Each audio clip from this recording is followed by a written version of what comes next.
on the road again, going places that I've never been. Hello again, this is Martin from Expedition Motorhomes.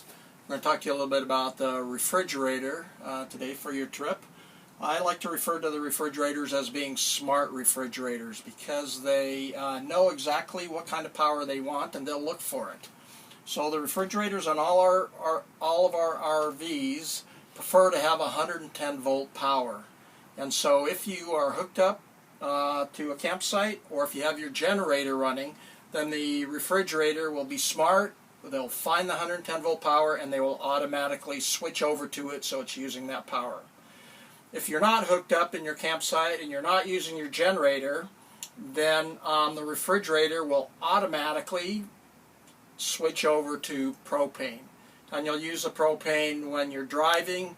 You'll use the propane to operate your refrigerator if you are dry camping, or if you're staying in a parking lot, or any time that you're not using your generator or your hookups. So because it can switch back and forth between the two, I call it a smart refrigerator.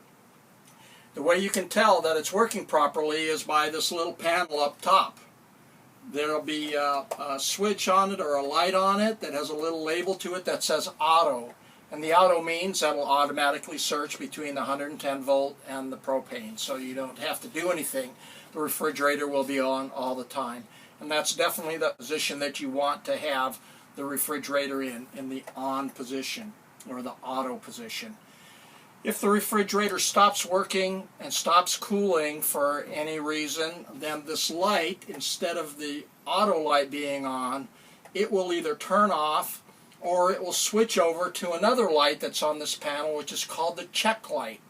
The check light may be on, it may be flashing, and if it is, that means that the refrigerator is not running on propane and it's not running on 110 volt. So it's working more like an ice chest rather than a refrigerator. So if that happens and the check light is on or the check light is flashing, you're going to refer to the manual that we have in the motorhome to give you some guidance on what to do. If that doesn't solve the problem for you, then you're going to give us a call, or you're going to give the roadside assistance service a call. Roadside assistance might be a little bit better. They might be a little bit more thorough. If they can't do it, then certainly give us a call after that. So that's how we get the refrigerator to work properly. There's a couple of practical things to remember about operating the refrigerator. First thing to remember is that it's not as good as your refrigerator in your home. It's not as large as you can see, and it's also not as powerful. Number two is that the refrigerator in an RV works on the principle of air being blown into the refrigerator compartment and circulating around the items in the compartment. So if you overload the refrigerator compartment with too many items like meat and vegetables and sodas and milk and cheese and all that stuff, and you've got too much in there, there won't be enough room to circulate air and the items will not get cold. Even though the refrigerator will be working properly, there won't be enough air circulation to keep the items cool. The items will be warm when you open the door, and you'll wonder what's wrong. Problem is, it's overloaded. So what we recommend to solve that problem is to only put your meat and your milk and your eggs and so forth in the refrigerator compartment, and take your water and your sodas and any other soft drinks or drinks that you have, put them in an ice chest, and then store them away maybe in a storage compartment outside or in the shower while you're traveling. So that's a really important thing, not to have too much in the storage compartment. Next thing about loading up your refrigerator is to not put too many heavy things in the door. Just put light stuff in the door.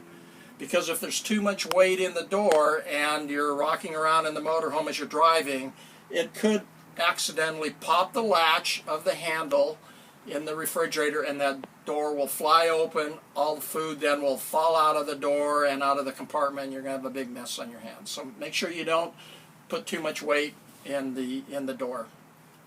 Third thing to remember about the operating the refrigerator compartment is to not constantly open and close it looking for stuff.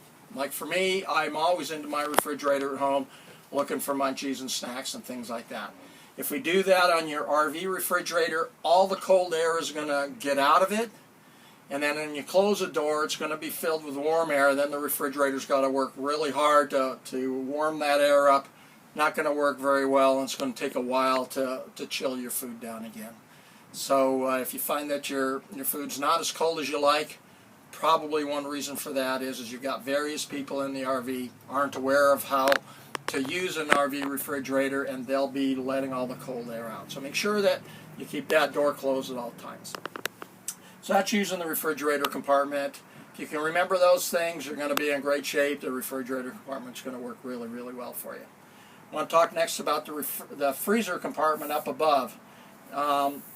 Just the opposite of the refrigerator compartment, which is what I call a little bit temperamental. The freezer compartment is really heavy duty. So you don't really have to worry about overpacking it. You don't have to worry about anything like that.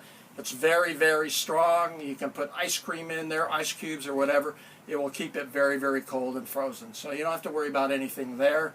Mainly your refrigerator compartment, you got to know how to use that properly, but go ahead and stack up your freezer compartment with whatever you like, ice cream pops, ice cubes, whatever, and it'll do a great job with that.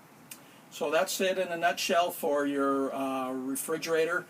It is working on propane, so it does get set off if you have a propane leak with a propane leak detector. We talked about the safety alarms in a different video, so be sure to refer to that if your propane alarm goes off.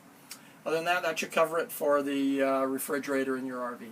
If you have any other questions or you don't think it's working the way you think it should, remember to refer to our troubleshooting manual, our trip binder that is given to you. And then if you can't find anything in there that'll solve your problem, then please call the road service and then give us a call. Our numbers are in front of the binder. Okay? Thanks very much. This is Martin from Expedition Motorhomes signing off. Thank you. Seeing things that I may never see again. I can't wait to get on the road again.